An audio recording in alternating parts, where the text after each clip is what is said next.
నటి శ్రీయ రెడ్డి గురించి తెలిసిందే. అప్పుడప్పుడు సినిమాతో టాలీవుడ్ ఎంట్రీ ఇచ్చింది. ఈ అమ్మడు తర్వాత తెలుగు, తమిళంలో అనేక సినిమాల్లో నటించి మెప్పించింది. ఇక ఇటీవల విడుదలైన సూపర్ సక్సెస్ అందుకున్న pan India star Prabhas Salaar మూవీలో నటించి మంచి క్రేజ్ తెచ్చుకుంది ఈ అమ్మడు. ఇందులో హీరోయిన్ శృతి హాసన్ పాత్ర కంటే శ్రీయ పాత్రలోనే హైలైట్ అవ్వడం విశేషం.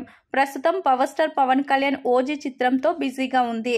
సుజిత్ దర్శకత్వం వహిస్తున్న ఈ మూవీలో నటి శ్రీయ రెడ్డి ఓ కీలక పాత్రలో కనిపించనుంది. దీంతో పాటు సలార్ పార్ట్ 2లో కూడా నటించబోతుంది.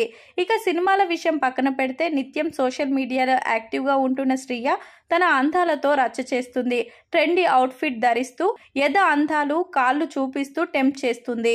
ఈ క్రమంలోనే ఈ అమ్మడు తాజాగా పోస్ట్ చేసిన ఫోటోలు సోషల్ మీడియాలో హాట్ టాపిక్ గా వైరల్ అవుతున్నాయి. డార్క్ బ్లూ కలర్ డ్రెస్ ధరించిన శ్రీయ అందాలతో పాటు తొడలు కూడా చూపిస్తూ హీట్ పుట్టిస్తుంది. దీంతో అవి తొడల మసాలా వడల అని హాట్ బ్యూటీ అంటూ కామెంట్లు పెడుతున్నారు నెటిజన్స్.